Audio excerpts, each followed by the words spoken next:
বন্ধুরা দেখো আমার ছাদ বাগানের চাল কুমড়ো, এই যে চাল কুমড়ো, এই চাল কুমড়োটা আমি ভেতরে পুর দিয়ে বড়া বানাবো। এটা বানাতে লাগবে, এই যে চাল কুমড়োটাকে আমি এরকম করে আগে কেটে নিয়েছি, কেটে এই যে দেখো এরকম করে ফাঁকা করে কেটে নিয়েছি, কেটে আমি নুন অল্প নুন দিয়ে জল দিয়ে ভাপ দিয়ে নিয়েছি। দেখো প্রত্যেকটা চাল কুমড়ো আমি এইরকম মাঝখান দিয়ে কেটেছি, কেটে আমি ভাপ দিয়ে নিয়েছি। আর এইটার ভেতরে আগে থেকে কালো সর্ষে, সাদা সর্ষে, পোস্ত আর নারকোল একসঙ্গে আমি বেটে নিয়েছি, তার মধ্যে আমি নুনও দিয়েছি, সেই জন্য আমি আর এখন নুন দেব না, নুনটা ঠিকঠাক মতনই আমি দিয়ে দিয়েছি। ঠিক আছে, এই পুরটাকে আমি এখন এই চাল কুমড়োর মধ্যে পুর দেব। দেখো কিভাবে এই চাল কুমড়োর মধ্যে দিই, এই যে এই চাল কুমড়োটা এইভাবে খুলবো, খুলে এই পুরটা আমি এইভাবে ঢুকিয়ে দেবো।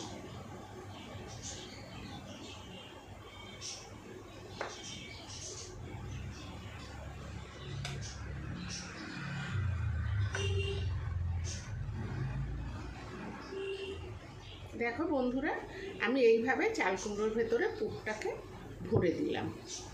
আমি প্রত্যেকটা চাল কুমড়ো এইভাবে এই মশলাটা ভরে দেবো।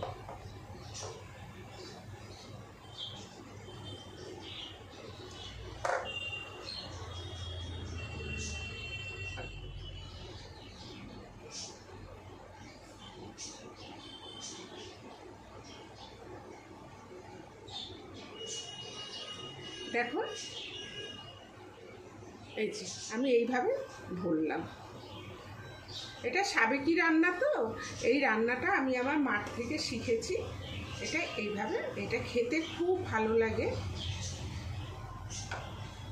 গরম ভাতের সঙ্গে এটা খুব ভালো লাগে খেতে। এই দেখো এই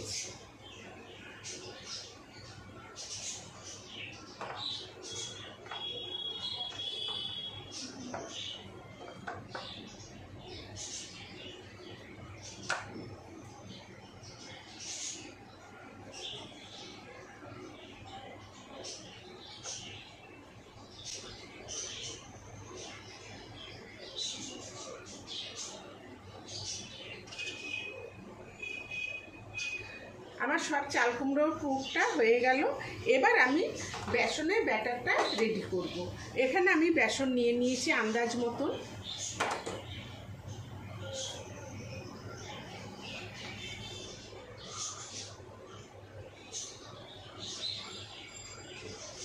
পরিমাণ মতো নুন,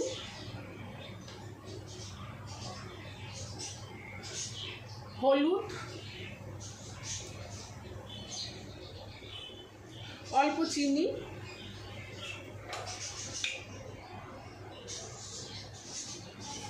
পোস্ত,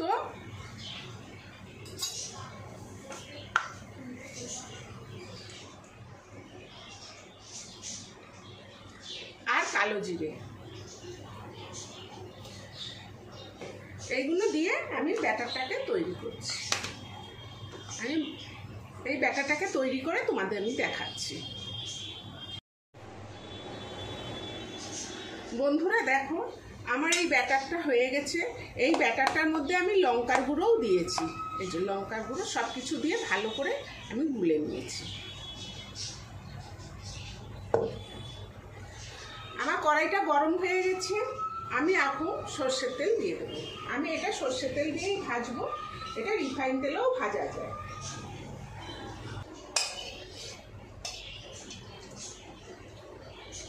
আমি অল্প সর্ষের তেল ব্যাটারের মধ্যে দিয়ে দিচ্ছি, তাহলে বড়াটা মচমচে হবে। দেখো বন্ধুরা, আমার তেলটা কিন্তু গরম হয়ে গেছে।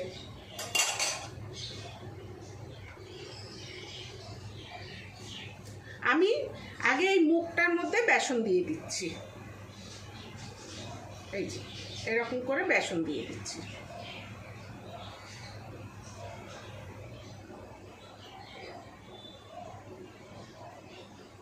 এবার আমি বড়াগুলো ভেজে নেব।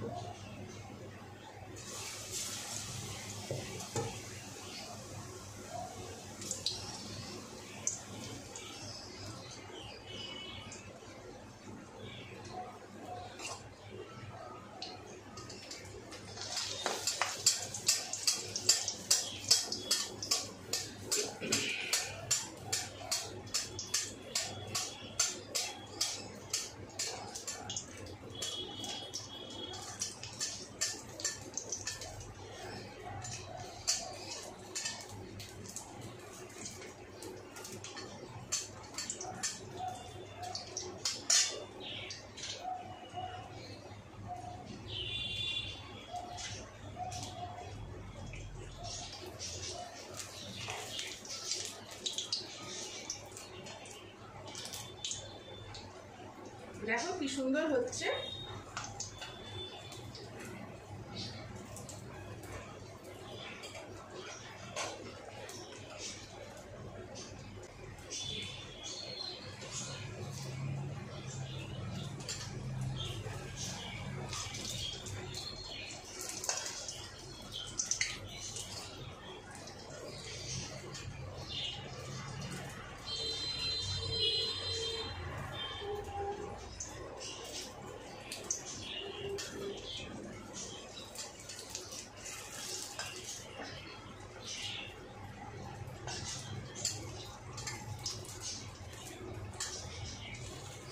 আমার এই বড়াটা হয়ে গেছে, আমি এইভাবে সব বড়াগুলো ভেজে নেব এক এক করে।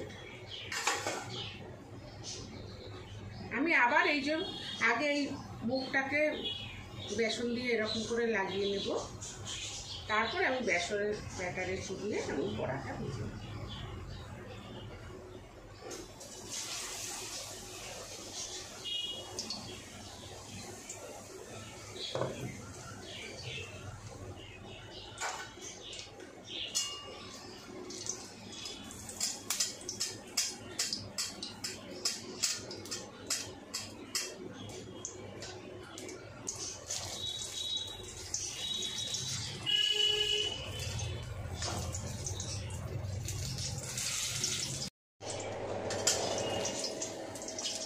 দেখো বন্ধুরা, আমার এই বড়াটাও হয়ে গেল।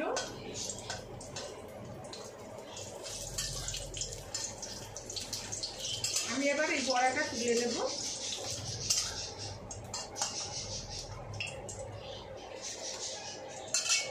দেখো আমার সব বড়াগুলো হয়ে গেছে। তোমাদের যদি এই রেসিপিটা ভালো লেগে থাকে তাহলে লাইক, শেয়ার, সাবস্ক্রাইব অবশ্যই করবে আর কমেন্ট করে জানাবে তোমাদের এই রেসিপিটা কেমন লাগলো। ধন্যবাদ। তোমরাও বাড়িতে এরকম করে বানিয়ে খেয়ে দেখবে, গরম ভাতের সঙ্গে খুব ভালো লাগবে। ধন্যবাদ। এবার আমি নামাচ্ছি।